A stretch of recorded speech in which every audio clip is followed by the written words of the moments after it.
much for joining us today on SalaMartu and Friends. At Ida Yuku Henries. I said the first name right? Yes, Ida. First name is Ida. Yuku is my nickname. Everybody knows me by Yuku. Yes. Some people don't even know my name is Ida. So I honestly Ida is a Yuku controversy. I know the Yuku, and I'm like, okay, Ida, yeah, but thank you so much for joining us, for taking the time to do this for us. We're still in the beginning stages of SalaMartu and Friends. We've done 2 series so far, and our concentration really is to support MSMEs, especially women-owned MSMEs. Nice. And then in between, we will maybe have other discussion about social issues as it relates to how women do business and women in leadership. So I want to thank you so much for joining us. And we'll first start about talking about this website or resources that you've started in the midst of the coronavirus called COVID-19 Biz Relief. So I will let you just tell us a little bit about it, and then we can go into some questions. Sure.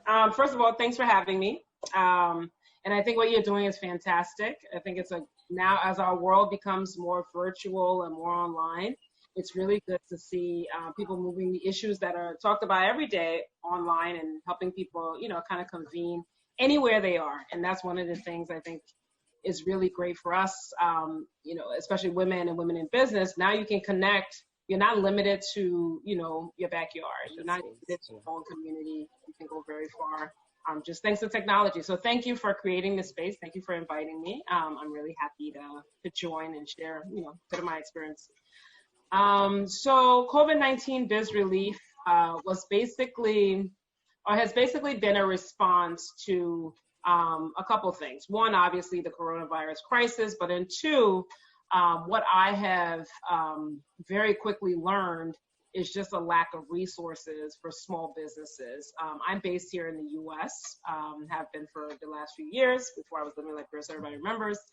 But whether you're in Liberia, whether you're here in the U.S., there's a uniform issue around support for small businesses. And so even here in the great United States, you are a small business, you probably will struggle to access financing. You will struggle to have the right type of support to, make your business operate properly. You don't have easy access to information. And so that's true generally, I would say, for many small businesses in the country. And America has over 30 million small businesses. But especially true, for like women-owned businesses, right? Mm-hmm. Minority or, Black and Hispanic or even Asian-owned businesses. They don't have as much access as sort of a mainstream white male-owned business. But broadly speaking, the problem I have seen, and at this point, we've worked with almost over 200, we've had over 200 folks reach out to us and work with a lion's share of those guys. The problem is uniform, right? There just isn't enough support for small businesses. So my background, I've, run a business before, so been a PAs or about PAs. I used to be a manager there. I have worked on Wall Street. I've worked in high finance. I've worked as an investor. So most recently I do investments, and then I advise businesses. I'm most recently founded my own company where I advise smaller companies, right? I saw there's a need in the market that if you are a $1 billion company, it's pretty easy to get people to do anything you need. Yeah. But if you are a $1 million company or a $10 million company or even a $30, $50 million company, it's different. And so I advise much smaller companies on things like accessing finance, how they manage their business better, strategy, whatever. I saw an opening in the market, and that's what my skills are, and so that's where I entered it. So it's from that vantage point that I've been able to see, kind of the need. And so when COVID hits, every problem you had before COVID turned up, right? So isn't that the truth? Yeah. Any problem you had before COVID is on steroids. And so if you had the problem where you couldn't access finance before, on steroids. If you had the problem where your books were, is on steroids. And so in the U.S., as, tons of resources, the government here was, is the US dollar has been able to do a whole bunch of stimulus, over $500 billion of stimulus just for small businesses. But a lot of the businesses in this country are not able to access it because, one, they don't know. Two, maybe they don't have all their paperwork together. Three, the application is confusing, or that they don't know which bank to go to. So some of these sound familiar. They're universal, right? And so for me, yes, I have my day job and my regular business that I run and earn money through, but I'm a service-oriented person. If I see somebody needing help, I help.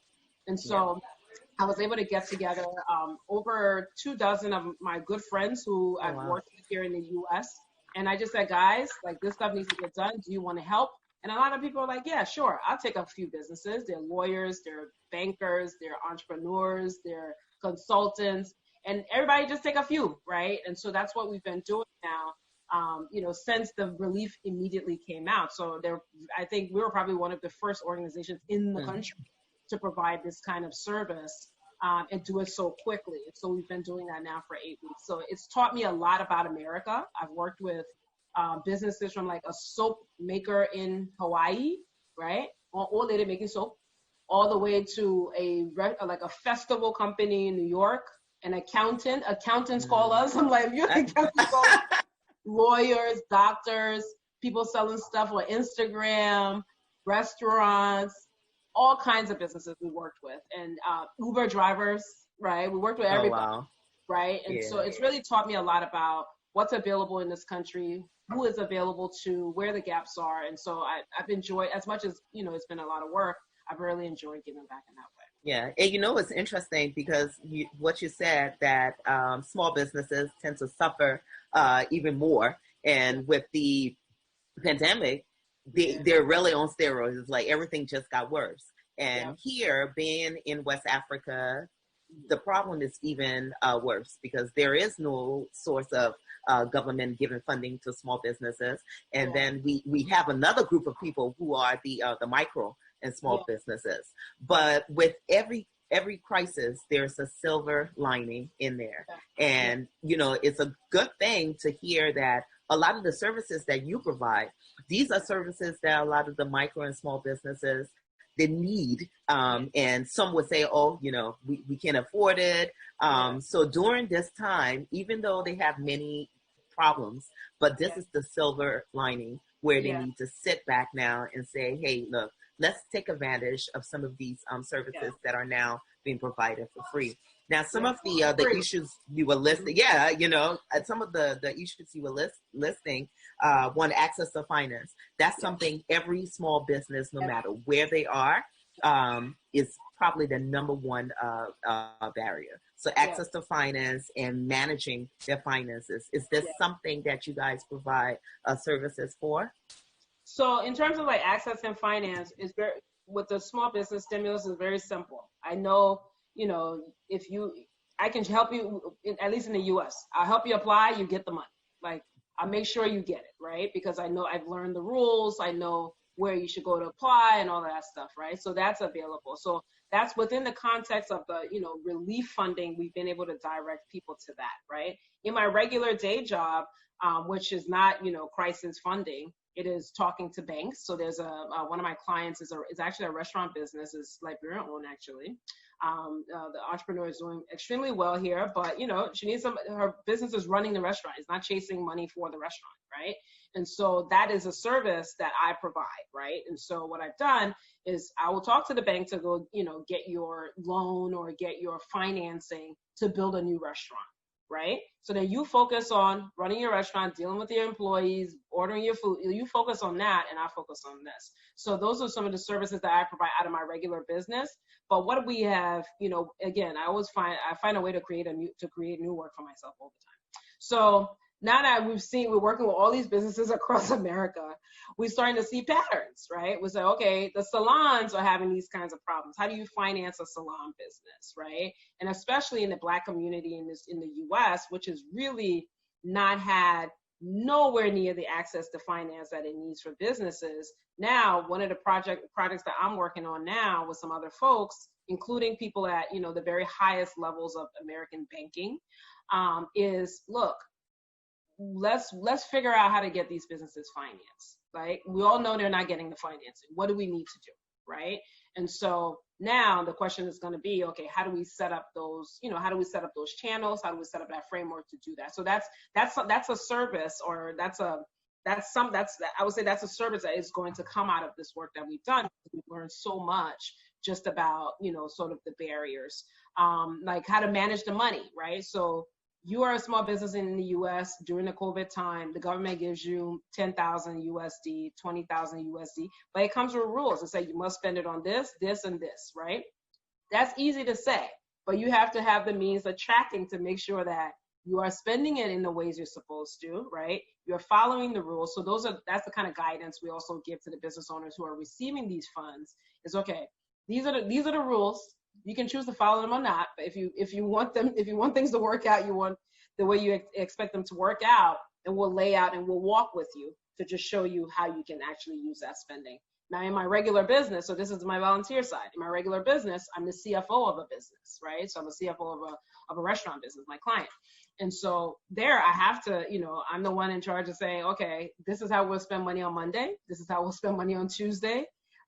These are the things, this is how we'll file our taxes. So I provide a lot of just financial management, right? So besides access to finance, the other big thing that our businesses, and it's true for many small businesses, but especially the micro and the really small businesses, is just financial management. How do you manage the money? How do you keep track of the money? Keeping track of the money is the number one thing, right? How do you keep track of the money? Because that tells you, yes, how much are you spending, but what is your profit? What are you doing here, right? The money that's coming in, the money that's going out, what's happening there to better inform your decisions, right? So if you're not tracking money in your business, you can very easily be losing money and just feel like you're doing it. You feel like you're killing it, but realistically, you're straight up losing. Yeah, and this is one of the major problems a lot of the small businesses they face. When it comes to the paperwork, they want partnership, they want to get a loan, they want to get a grant. And of course, when the question come up about your financial statements, you have your documents in place, and then everything just kind of stops there. And then it becomes, they're making it difficult for us to get access to finance, to get the finance. But I would also, to their defense, to their defense, I think one of the big things that people who provide funding must do is, number one, is you kind of have to teach somebody the full range, right? You have to teach them how to become investable, right? Investable means that you can get a loan, somebody can give you money to invest in your business, whether it's a loan or it's equity, right? So you have to become investable. So I think people who provide financial, like, make it simple, like, try and explain this to people, like, these are the things you need, right? And then thanks to today that we have these things, right? You can manage your entire business on this thing. Your entire business. You can know down to the dollar. You can manage your entire business. So I think there's also, and this is something I'm super passionate about, is, okay, how do we use software, right? This thing to help people become investable and to manage that money once you give it to them. And I think it's possible, but we just have to make it time in. Yeah, and another opportunity that seems to be coming up, of course, is the internet. We're forced now to go to the internet. We're forced to do the Zoom, to communicate with anybody, anywhere in the world. So it has expanded our community in a way. This is another opportunity for possible partnership with people who are not maybe in your backyard. With the a lot of the businesses that you've seen, has that come up where you have maybe small businesses on that side looking to partner with, just kind of stepping outside of the U.S.? Africa is the whole frontier. We're here, everything is here. We're ready. And with this whole access now, we can get on Zoom. And like you said, we can use our telephone to pretty much do business. Are you starting to see that? Yes. That I would say a resounding yes. I'll give you an example. So my sister Gigi, shout out to her. Gigi runs like an e-commerce business. She sells, African-made, baskets, bags, dresses, shoes, whatever, right? She can't make that in her house here. No, she's not a tailor, right? She ain't got it lapa. So she now sources all her stuff from across the continent. So she gets her baskets from Rwanda. So there's some women in Rwanda who makes it. So she'll go to Rwanda, Uganda, pick it up, bring it, right? And all of this, she communicates with them on this. She pays them on this, right? So this has done a lot for us. And so that's one. Two, COVID hits, right? We have a tailor in Lagos. I spend a lot of my time, I do quite a bit of business in Nigeria. And so I spend a lot of my time in Lagos as well. There's a great tailor in Lagos who makes all my clothes. So we talk to her, we ask her, say, you know, do you make masks? She's like, yeah. So guess what? Within a couple of days in this thing, you order, you know, hundreds of masks, right? So I think what I would say, and I can, you know, give examples and examples and examples like that, right? There are things that we are producing, and when I say we, you know, we as Africans, there are things that we're producing on the continent that have a market beyond the continent, right? So these are all, you know, things you can touch and feel. There's a company I'm investing in that does financial technology. They're in Nairobi. I talk to them 3 times a week, probably more than I talk to my mother sometimes, right? And God forbid, right? More than I talk, they're producing something that the world needs. Right. And so, one, I think the internet has been fantastic for that because we can do it for free. We can communicate for free. Now, imagine if I had to go to Kenya, Nigeria, all of this and pay money, you can't run a bit like that. Business will not be profitable. Right. But because of the internet, you're able to do that. But you find that people are looking for, you know, especially now as our continent grows. Right. Think about population, our young population, our increasingly educated population, right. Increasingly skilled. They all grew up with this thing, right? So as time progresses, we actually become a really good source of not just labor, but also, you know, products, like finished products. So when the mask came to JFK, they're already done. All we had to do is put them in the post and sell them, right? So, but the one key thread I would say that, you know, makes it work is, one, you have business owners on the other side who are highly motivated. They want to do business, right? They do business. There's a high level of trust. I send you the money, you get me my stuff. I send you the money, you build my website, right? There's a high level of trust that's being developed, and they deliver. Yeah. The stuff works. Our website, COVID-19 Biz Relief, it was built by a team in Kenya. In 5 days. They gave me a good price, and it did it well. So of course they're gonna do it. You know, 5 days. They built a whole website for America. But you know, and I'm looking through some of the services that you provide. Now, what has been the area that you've seen the most requests coming in for? I think it's just it's basic information.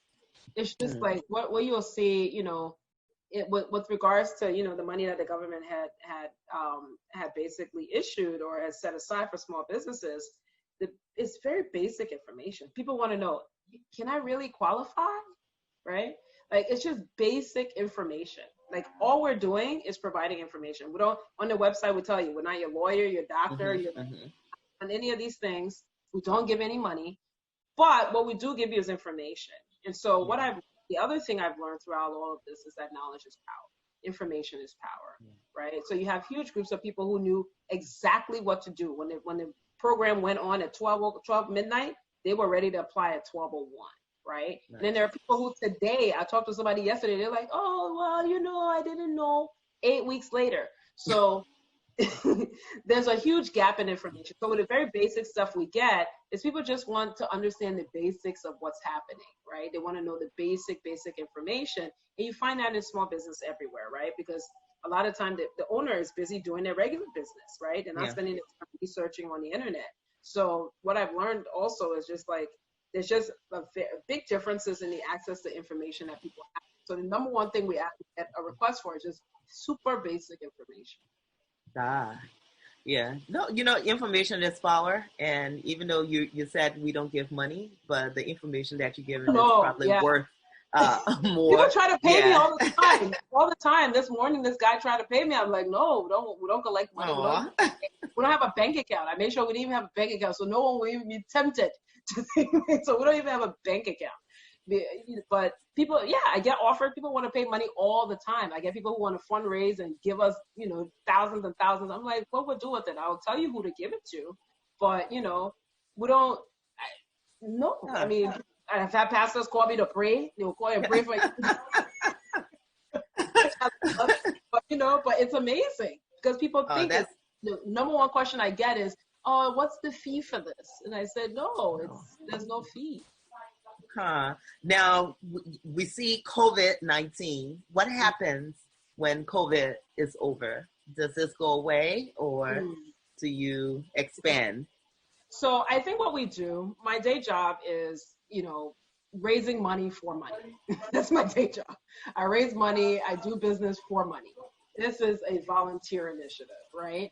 I think we also need to have another conversation about most people who are afraid of money. Don't be afraid of money. I think we need to have a separate show on that.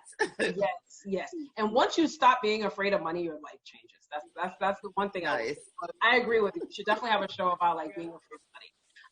But I think after it, what this has taught me, right? Because COVID won't last forever. But the problems, again, remember we said the problems you had the day before COVID on steroids after COVID, right? So the problems that lead people to call me, right? That lead people to our website, they're not going away anytime soon. And so what I want to do is spend kind of the same thing I was doing before, where I was very interested in helping, business owners that were very deserving and growing and all of that access capital, right? I'm going to continue to do that work in my private business. But what is also led me down the advocacy path, right? Where I'm working with institutions in this country that say, okay, how do you bank Black and brown businesses? How do you bank a Black business that has not had access, right? And so the work I do after this is going to be around, increasing access to finance, right? For all sorts of businesses, including the ones that I don't take on as clients, right? But, because it's a systemic problem, right? So that kind of big advocacy work on the financing side, but then also I've learned a lot around, businesses need accounting services, right? So how do we get, we know we have services and resources that exist. How do we match those resources to people who really need them? And so that's the other part of it I'm working on. So I'm doing that in collaboration with the Federal Reserve, Bank of New York. We're working on a big project around banks. I'm also working with Columbia University. I went to Columbia for my master's. So they've sent me they're all over it. They're like, yes, we want to figure out how to help. So we're working on a couple projects, but for me, a lot of the stuff is systemic. Everybody knows it. If you didn't have a banking relationship before COVID, it was made clear to you during COVID that you don't have. Yeah, you need. So me and one of the ladies that they were talking, and I said, you know what? COVID lets you know the status of your relationship. That is true. Whether it's a personal relationship or it's a business relationship, yes. Exactly. It lets you know the status of your relationship. So, the work I do, in addition to, my regular business where I advise, companies who will pay me and all that kind of stuff, is on this side of advocacy. Because ultimately, the companies who are my clients or who are going to be my clients, we need to grow the base of those, right? We need to, more of those we have, the more clients I can actually have eventually. Right? But for me, it's a long-term investment in the communities I care about. But then it's also, it's an opportunity to effect some of the change that, I would like to see, right? Yeah, nice. Well, Yuku, we're gonna wrap up, but again, yes, we gotta do this again. Let's do the money thing.